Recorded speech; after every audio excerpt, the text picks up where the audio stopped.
Hello everyone, here's a quick tutorial on how to do a facility inspection in GoCanvas for United Camps, Conferences, and Retreats. Go ahead and open up the GoCanvas app. This can be on a desktop, laptop, preferably a tablet or smartphone device. However, as with this facility inspection, we do want you to be going building to building and physically inspecting these areas. Put in your username, followed by your password.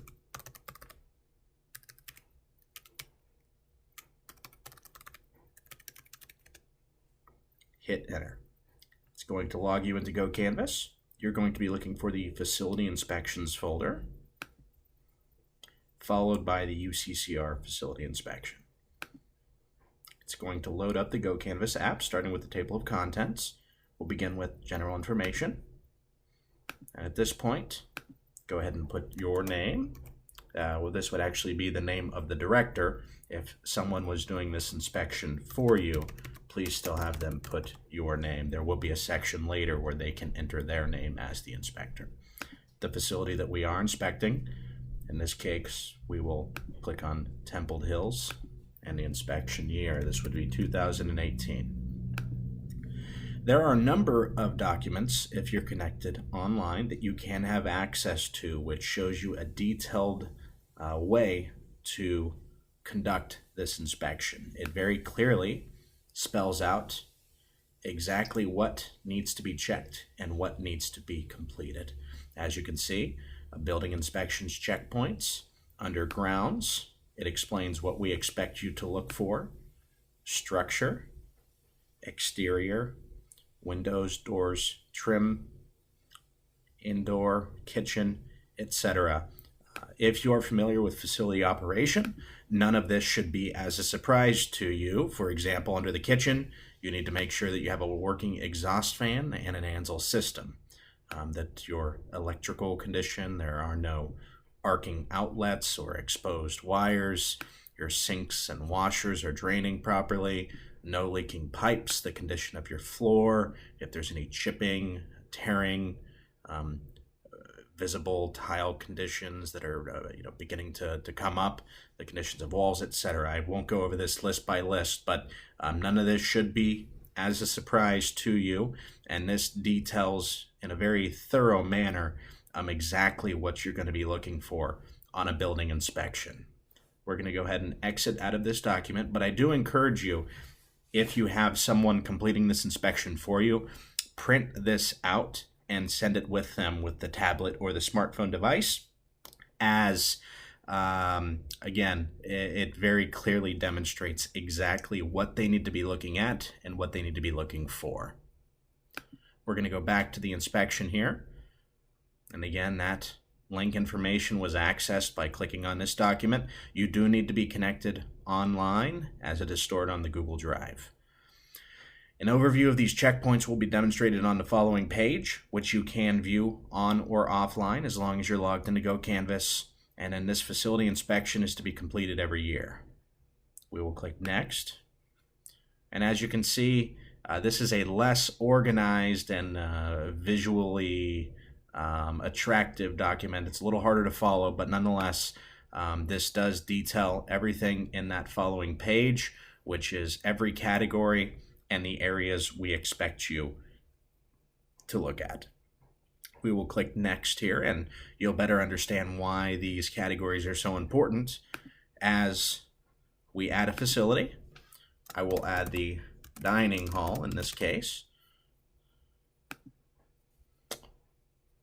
As we scroll down here, I want to show you that the reason those categories in that following section I had showed you, that printed list, is so important is because these are relatively vague. If you do not have the guidance of that more complicated document, there's nothing really to follow. What exactly does grounds mean? Well, if we go back a couple of stages here, we can see that grounds applies to all of these areas. Next, we will add our dining hall again. Again, this is why I encourage you to print out that document I had shown you earlier. If we go down to HVAC, electrical, plumbing, again, that document spells out exactly what we are looking for. the date the inspection took place, the approximate age of the building you're inspecting. In this case, I'm going to say, let's go 65 years old. Any sort of notes or observation points. So I'm not in front of the building here, but I will put older structure, issues with the HVAC system.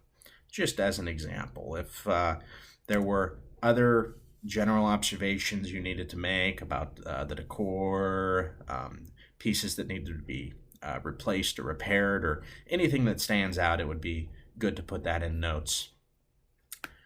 As we scroll down here, you see that it does require a photo of the outside. Seeing as I am not at the building itself, again, when you complete these inspections, we do expect you to be at the building, but for training purposes, I am not. So I'm going to imagine that I am taking a picture with the camera, and for the outside, I have just taken this picture with my tablet or smartphone, and it's going to attach that. Same concept for the inside.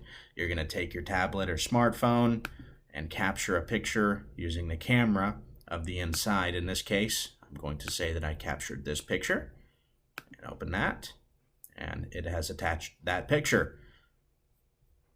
I have, again, put the link of that document, which you can click on and access at any time as long as you're connected to the internet. And again, this spells out exactly what needs to be inspected. Now comes the condition of each one of these categories. The grounds we will assume is in good condition, but again, as you inspect following those categories, make sure that you do indicate what condition it is in, whether it requires attention, if there is something that you notice that may require attention at another point in time, but is sufficient for now, or if there is nothing that comes up. In some cases, you may have a piece of the building which is not applicable. For example, if you were inspecting a pavilion, there are no windows, doors, or trim in the pavilion, so that would be not applicable.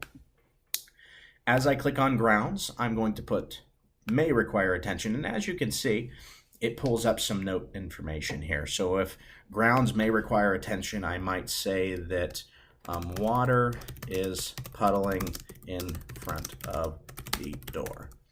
So that adds a note as to why I feel that the grounds may require attention. If you put most certainly requires attention, it has the notes as well as a photo of the condition. So this allows you to document exactly what the issue is, which will better describe how you can address the issue once you are, or one of your folks at the facility is ready to address it. In this case, I'm going to leave may requires attention and scroll down to the next, where we have structure here, good condition, and same rules apply. Interior, if you put requires attention, it's going to request that you put notes as well as the photo of the condition. In this case, you can see kitchen is not applicable by default, as are bathrooms, but you can click on this and describe a condition which will imply that a piece of that facility does exist. Again, the not applicable is there, as not every structure has a bathroom, not every structure has a kitchen. We can scroll down here. Again, as you're scrolling down, or one of your staff people are scrolling down, they're referencing this list of the structure, bathrooms, roof, attic, etc. If they notice any issues with any of these pieces, they would indicate that it might require attention. Continue scrolling down, indicating the condition until we reach the end point. Is this location ADA accessible? Yes, may requires attention, or certainly requires attention. And are there any capital projects you would like to add to the MOU? This comes in handy as, let's say there was a building that had major issues with the roof, for example, we'll put requires attention. We might want to indicate that, yes, there is something I would want to put on the MOU, which is the Memorandum of Understanding. It's the agreement we have with our owners on capital projects we would like to fund, and new roof on building. This adds a note for you and the office staff to reference this inspection at another point in time, as it creates a list of items you would like to add to the Memorandum of Understanding. And not to mention, there's a nice inspection with hopefully a picture to reference exactly why we need to spend these funds. So it's a really good tool to use for owner groups. If you're finished with the inspection, you can click Done, and it will add that structure. By the end of the year, we do want every structure on your facility inspected. It should happen at least once a year.